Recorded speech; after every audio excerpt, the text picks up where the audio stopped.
how you even started, being a worship leader, and how that kind of bled into your, or even influenced your decision to go into DJing.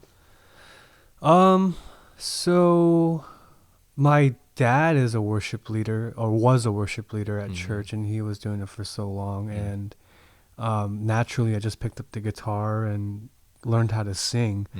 So, kind of just Korean church, being a Korean church, oh, you know how to sing and play guitar, you should be the worship leader. Right. And then I think I started to lead worship when I was, I played the drums in the beginning. Okay. And then the praise leader, then he went off to college.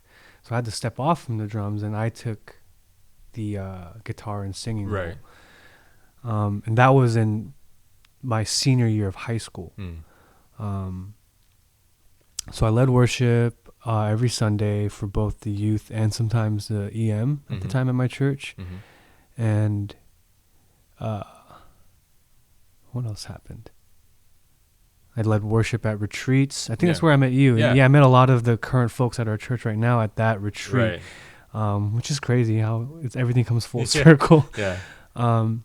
But sometime around college, around I think 2012, I was working at a bowling alley. I was a general man. They gave me the title general manager. Oh, wow. I was like this 20-year-old kid. I didn't care about the job. Yeah. I was just the most responsible one, I guess, out of everyone else. But at this bowling alley on Friday nights, they would have this DJ come in. And I was just kind of just amazed at what this little machine was able to do, projecting loud sounds, and this guy able to mix two different songs into one, and just the type of vibes he was giving out. Just that type of energy just kind of, I don't know, it reeled me in. But still, I wasn't DJing after that. I just kind of, that was my first exposure to it. And I think a few years later, just things happened at church. People were asking me to, play this type of song, play that type of song. And it kind of gave me a little bit of anxiety. Like, hey, am I the one leading? It put me in a very confused state. Like, am I the one leading worship, or am I just doing what people want me to do? Right. That kind of threw me back into the past a little bit too, thinking, am I really a worship leader, or was I just the only one that was capable of playing the guitar and singing? Am I just a performer that just leads with worship songs? Right. So that's kind of where I started questioning a lot of the things. And at that time, I believe I was like a junior or third year in college. Okay. And, around that age, you start going out with your friends and start having fun. Right. And you're kind of at this identity crisis, like, well, I gotta go to church on Sunday, but it's getting late on Saturday. Yeah. Should I still be going out? And, I did go out. I had fun. And I started to go to these like shows. I guess you would call them like almost concerts. Okay. But they're held at clubs.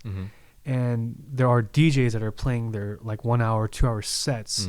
So it wasn't it completely caught me off guard, because the DJ that I saw was just this guy scratching and mixing songs and able to, play at a bowling alley.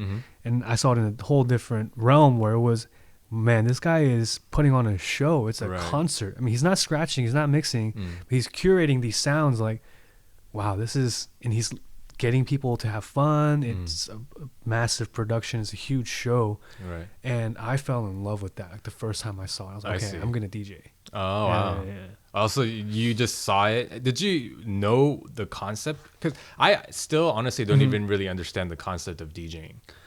I kind of knew just based off, because, at the bowling alley, I was manning the cash register, and the DJ guy was literally right next to me DJing. Okay. So I always watched him and observed like what was going on. So I had a general idea, but it wasn't until I started dating Nadia. Her sister was gifted like this little DJ controller. I think it's like $100. It wasn't something crazy. Okay.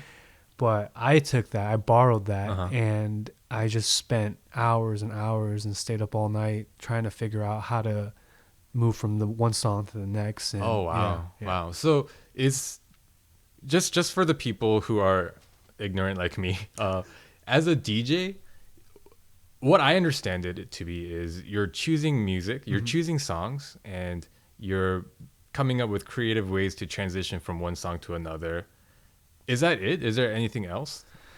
I mean, that I think that's the bulk of it. There are, I guess, just stylistic things that each DJ may have. The genre of music.